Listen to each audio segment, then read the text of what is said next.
A criança, quando ela nasce, ela precisa de cuidadores com os quais ela vai fazer o processo de identificação. A criança ela não é um sujeito pronto, ela vai construir isso no decorrer da vida e principalmente na sua infância. É bom a gente lembrar que no primeiro momento, já que ela não é então um sujeito, ela se faz nesses sujeitos que vão fazer os papéis paterno e materno. Esse afeto vai se construir exatamente nessa relação de dependência dessa criança. Lembrando que a criança ela não tem uma referência de outros pais, não tem uma referência para que ela possa fazer uma comparação. Se aquilo que ela tem é suficientemente bom, se aquilo que ela tem é precário ou não, aquilo que ela vai receber dos pais é com aquilo que ela vai se apegar, é com aquilo que ela vai se vincular, é aquilo que ela vai ter uma referência para a sua vida. Então o afeto ele se estabelece exatamente com esse vínculo que se dá pelos seus pais, os seus identificadores.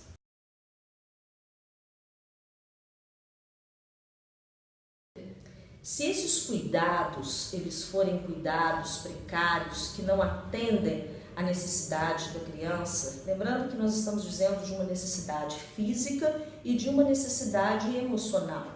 Daquela mãe no primeiro momento, ou quem vai fazer o cuidado materno, depois a entrada do cuidado paterno, mas principalmente no primeiro momento esse cuidado de uma mãe que vai oferecer à criança aquilo que ela precisa como uma demanda física, a necessidade de se alimentar, da higiene com os cuidados com o corpinho, mas de uma necessidade do toque, uma necessidade do olhar. Esse sujeito vai se construir exatamente desse desejo da mãe. Um sujeito adulto, ele se constrói do que essa mãe demanda de amor dele. O que essa mãe está direcionando? O que ela está requisitando? É daí que esse sujeito vai aparecendo com um outro sujeito, que Lacan vai chamar de sujeito A. Aí que ele vai nascer, de uma mãe desejante. Então, se esse cuidado for um cuidado frio, for um cuidado mecânico, for um cuidado que não vem como algo desejante, pode implicar em problemas na vida adulta, que esse sujeito vai apresentar como sintomas ou na sua estrutura.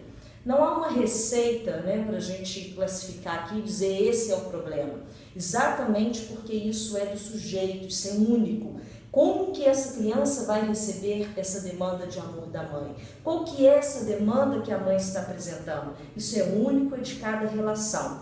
Por isso que a psicologia se aplica ao sujeito. Ela vai ter que ouvir essa pessoa, ou na própria infância, ou na vida adulta, e ir construindo com ele uma elaboração dessa experiência.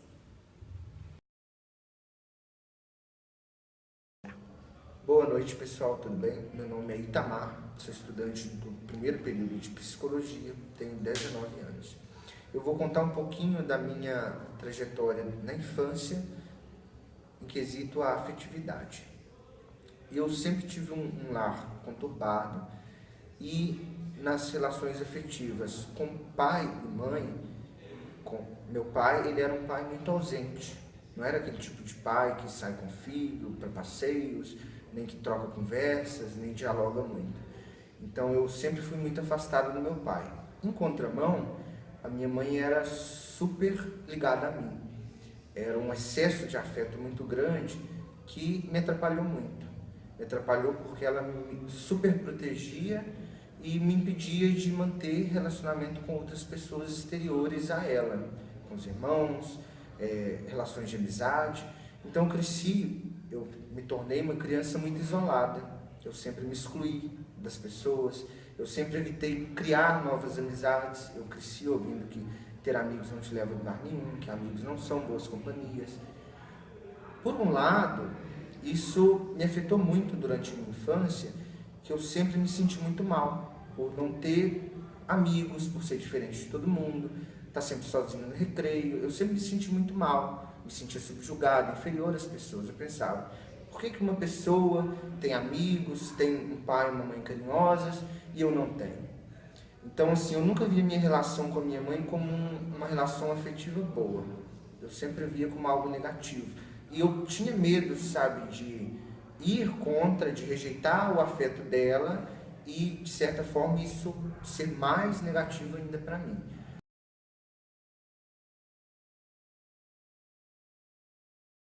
Como nesse primeiro momento da vida a criança é extremamente dependente da mãe, do pai, né, das pessoas que vão fornecer esses cuidados, ele vai com o desenvolvimento físico, nascendo também o desenvolvimento emocional. E a criança precisa desse progressivo afastamento dos seus cuidadores para que ele crie um espaço que permita a autonomia, né? Aos poucos ele vá fazendo por si mesmo, aos poucos ele se autorize a ir para o chão, sair do colo, andar, experimentar esse processo, e, como exemplo, né? E cada etapa do desenvolvimento da criança, né, o desenvolvimento físico, vai remetê-lo também a um desenvolvimento emocional. E os pais precisam compreender esse desenvolvimento da criança, fornecendo a ele condições que ele possa, então, amadurecer.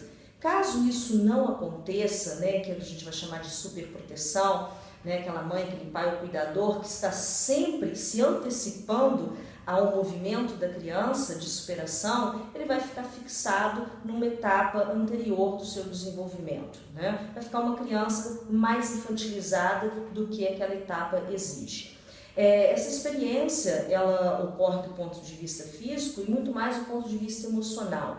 E ela diz respeito também aos limites que devem ser impostos à criança, né? Num processo de que a criança se supera a cada etapa, mas de que ela precisa ir aprendendo a coordenar as suas emoções. A criança precisa aprender a ser frustrada, ela precisa aprender a ouvir não, ela precisa aprender fundamentos que vão construir um sujeito, como respeito com o outro e por aí vai. Então, a criança, quando ela é super protegida, de não poder vencer as suas etapas ou de não ter esses limites bem estabelecidos numa disciplina, ela pode crescer um sujeito que não amadurece conforme um desenvolvimento saudável. Ela fica retida em etapas anteriores do seu desenvolvimento.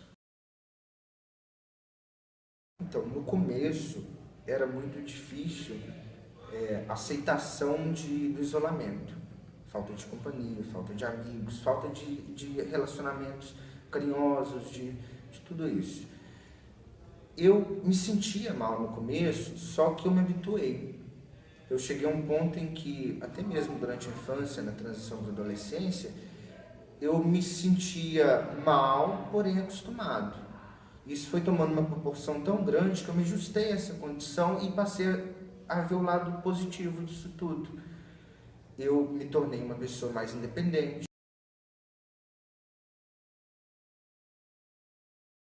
O sujeito, ele é fruto do seu processo de educação exatamente porque existe afeto envolvido nisso, né? Como coloquei anteriormente, a criança não tem uma outra referência. Aquilo que ela está absorvendo, né, das figuras paterna e materna é a referência que ela tem, são os modelos, né? E aquilo, por ter afeto, vai entrar com tamanha força no sujeito que ele vai ter como um padrão na sua vida e vai fazer as repetições. É claro que, como é um outro sujeito, ele pode criar em cima disso, ele pode dar outros andamentos, fazer outras criações, mas nada muito distante daquilo que ele apreendeu. Nós somos, sim, frutos da nossa educação, dos nossos modelos parentais. Boa noite, meu nome é Alexandra Peron, tenho 41 anos, sou mãe de 3 filhos, um de 18 anos, um de 13 e um de 4. Me sinto uma pessoa privilegiada pela criação que eu pude ter dos meus pais, né, onde nos criaram, somos 3 irmãos, fomos criados com muito amor, com muita união. E hoje eu percebo que a via que eles usaram realmente foi a via do amor, que nos fez hoje sermos adultos um pouco melhores e bem resolvidos nessa questão. Foi absorvido, na verdade, acho que esse amor que eu sempre recebi dos meus pais. Então hoje, na criação dos meus filhos, eu estou sempre atenta a isso.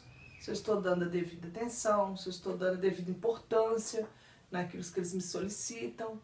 E um pouco também, acho que até da bravura que me foi criada, né? Um jeito assim de manter o respeito, que eu vejo que os meus pais têm esse controle sobre nós até hoje, mesmo eu com 41 anos eu percebo isso. E isso eu tento ter com os meus filhos. Passar de uma certa forma que esse respeito, que essa condição de pai e mãe, isso é para a vida toda, não é uma questão temporária. Na infância eu preciso ter o respeito deles. Não, eu preciso ter o respeito deles durante toda a minha vida. E assim eu sou com os meus pais hoje e trabalho muito com meus filhos para que eles tenham esse respeito comigo também.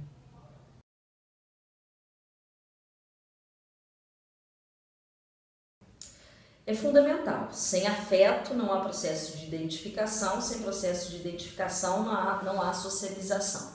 Então o sujeito ele precisa se identificar para que ele tenha uma referência de como ele vai se conduzir na vida. E essa referência ela se dá exatamente pela via do afeto, né? Lembrando que isso não importa se aquilo que eu tenho como modelo é bom, é precário, não há essa referência para a criança. Os pais que ela tem, que o destino colocou diante de si, é com isso que a criança vai ter que se haver, é em cima disso que a criança vai criar, né? E se é bom ou ruim, isso talvez ela só consiga perceber ou não na sua vida adulta.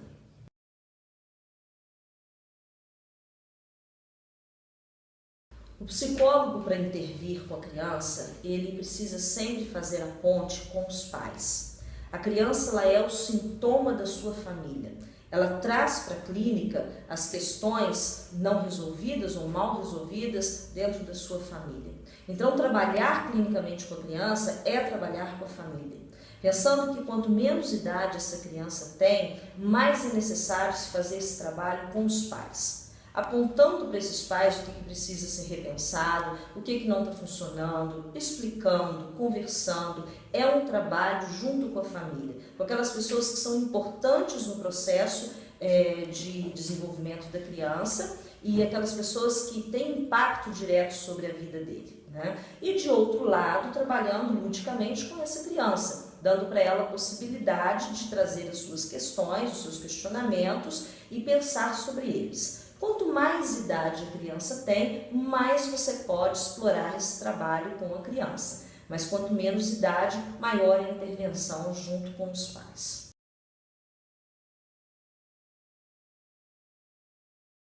É válido salientar que não existe um modelo ou um tipo de educação perfeita. A educação é exatamente aquilo que é o possível dos pais e a criança vai receber. E é claro que durante a sua vida adulta ela vai se haver com isso, com as implicações disso, o que essa educação deixou como herança no sentido daquilo que é positivo, daquilo que ela precisa repensar. Toda a educação ela vai deixar uma herança para o sujeito, uma herança que o sujeito vai precisar se responsabilizar diante dela. Não há um modelo de educação onde o sujeito escape dos seus sintomas, onde ele escape daquilo que precisa ser repensado. E é nisso que a psicologia ela entra, dando ao sujeito um lugar de sujeito para ele falar da sua história, falar desse processo, mas não no sentido de transferir essa responsabilidade, mas já como alguém que se apropria disso, se responsabiliza diante dos pais que teve, diante da história que teve e agora o principal, o que vai fazer com isso? Aonde vai direcionar, que lugar que vai dar isso dentro da sua psique e dentro da sua história.